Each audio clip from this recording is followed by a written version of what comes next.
I used to hate the world, and I was happy when everyone died. But I was wrong, because there was one person worth saving.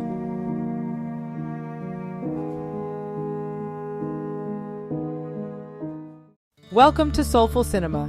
Today we're taking a closer look at the highly anticipated record-breaking HBO series, The Last of Us. How does Joel change the strongman character trope? Why is the bond of Joel and Ellie so impactful? How does the show avoid cliché and deceive our expectations? What subtext and symbolism is hidden between the lines? To learn the answers to these questions, watch the video until the end. You ask a lot of goddamn questions. Yes, I do. As a lifelong lover of storytelling with a knack for in-depth analysis, I've started this channel to explore what makes a narrative truly captivating. Hit that subscribe button to enrich your binge-watching experience and take your appreciation of great stories to the next level. So, back to The Last of Us. I haven't played the game and knew very little about it, so rather than focusing my review on comparison with the game, I'm going to talk about the series itself as it deserves all the love and attention.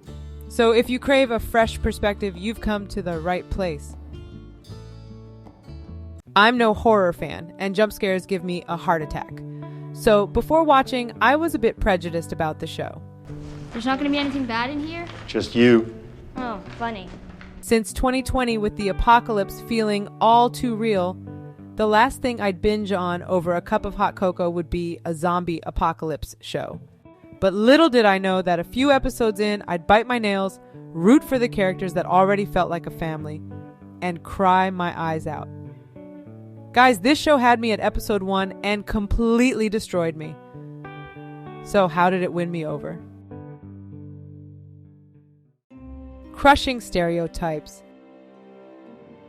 Despite its zombie-ish premise, The Last of Us subverts typical horror genre tropes by avoiding jump scares and graphic depictions of flesh-eating.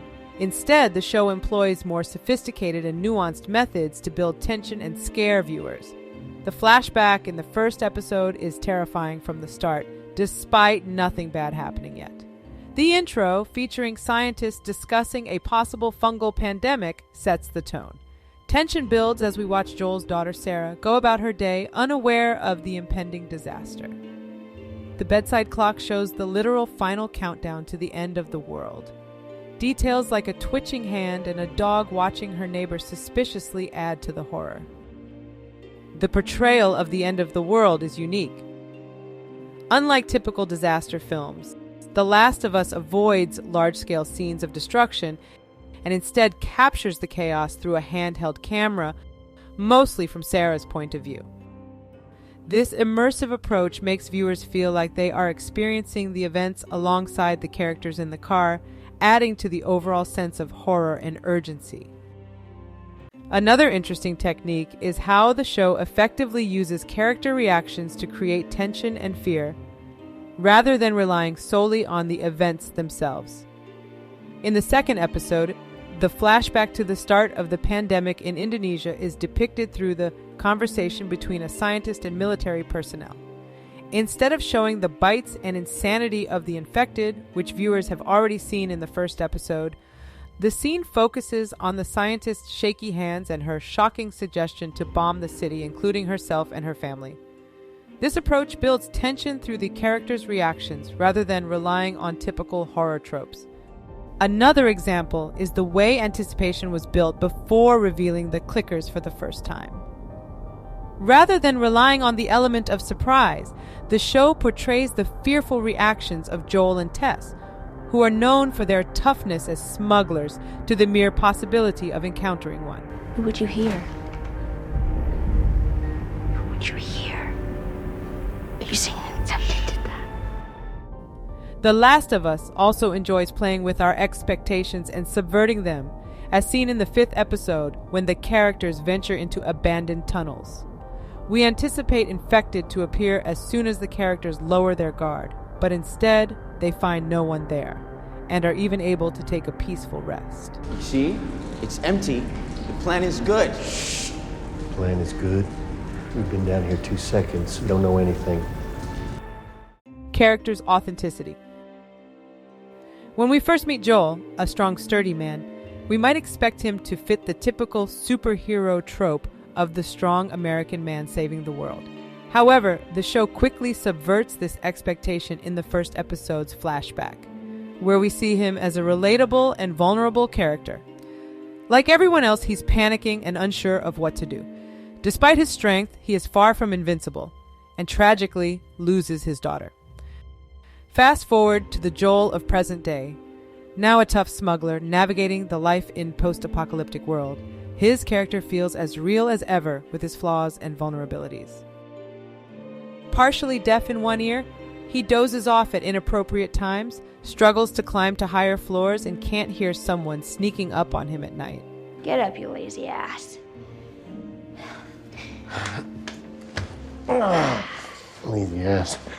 56 years old, you little shit. I also truly appreciated the show's effort to reveal Joel's inner state in episode 1, 20 years after the flashback. Rather than showing us lengthy scenes of his raids and violence against innocent people, which we later learn about through conversations, they depict him completely devoid of emotion, disposing of a dead kid's body in a fire, despite the tragedy of losing his own daughter. After that, we witness Tess calming him down as Joel reacts to her battered face, giving us a glimpse of how he would handle her attackers. These simple yet powerful visual cues allow us to grasp the impact of Joel's traumatic loss on his character and soul. But he still wears that same watch on his wrist, the gift from Sarah, even though it's already broken. Your watch is broken. This simple detail allows us to feel the humanity and pain that still resides within him from the trauma he could never overcome. Also, I can't help but mention the amazing acting of Pedro Pascal. Not only is he incredibly charismatic and attractive, you know what I mean, It's fine. Take me to jail, I could use the break. but he also brings incredible depth to the complex character he portrays. I just know that when I wake up, I've lost something. Ellie is a refreshingly unconventional and lively character. For starters, she actually looks and acts like a teenager. Mad props to the gifted Bella Ramsey for that. No. Ellie. Oh, wow. What did I just say? Joel, come on, there's like 1,000. She's multifaceted and flamboyant too. Instead of portraying a cute, fragile little girl and playing into the typical trope of a strong superhero saving her, Ellie is a wild, mature girl who has grown up in a completely different world. Take, for example, the scene where she discovers an infected person buried under rocks in the basement. Rather than running away in horror, as most of us would, she calmly examines and kills him without even telling Joel. However, Ellie is not invincible. Her fear of being abandoned in this terrifying world is relatable to anyone. Her constant questioning of their safety, like when they settle down to sleep in the woods, hits close to home for many of us in stressful situations. There's no way anyone knows we're here, right? No one's gonna find us. No one's gonna find us.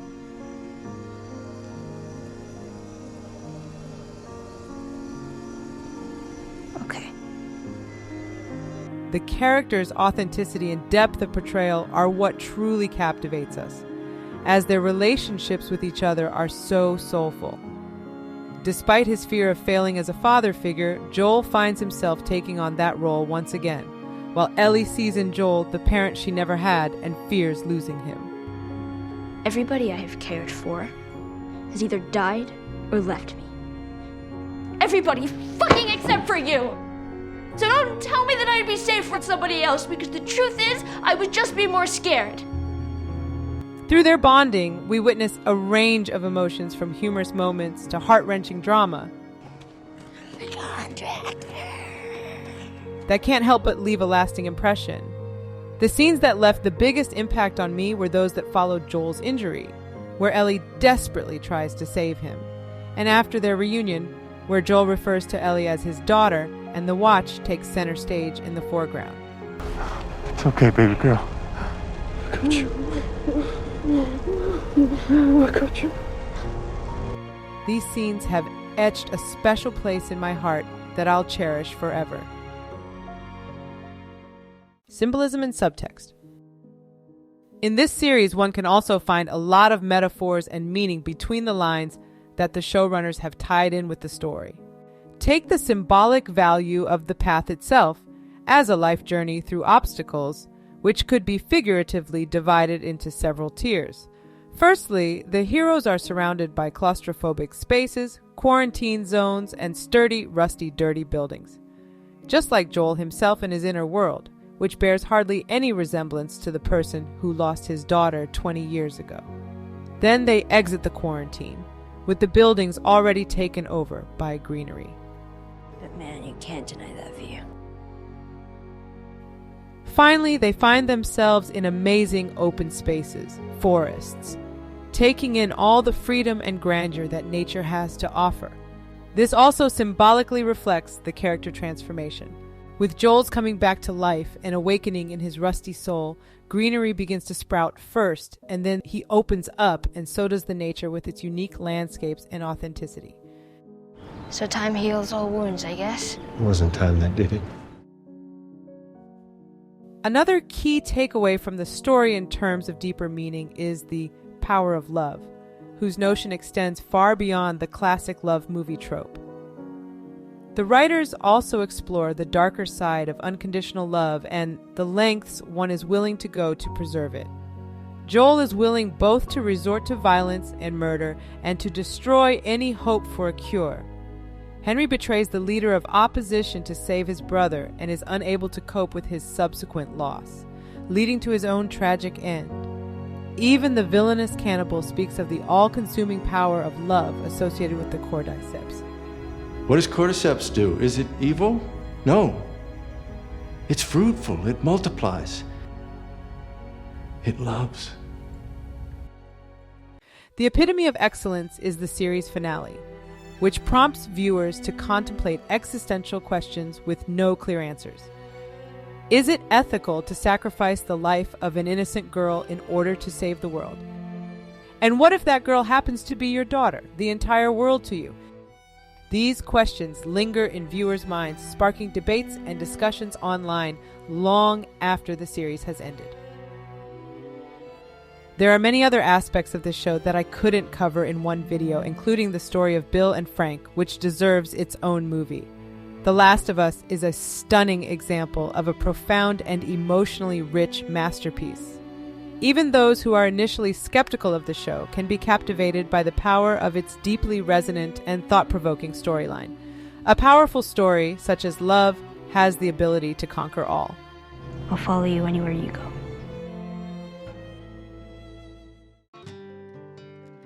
Do you agree with my thoughts on the show, or do you have a different take? Let me know in the comments below. And if you found this video helpful, make sure to hit that subscribe button and turn on notifications to stay up to date with my latest reviews and analysis. Everything is great. Dude! Don't forget to give this video a thumbs up if you enjoyed it. Thanks for watching, and I'll catch you in the next one. Bye-bye, dude!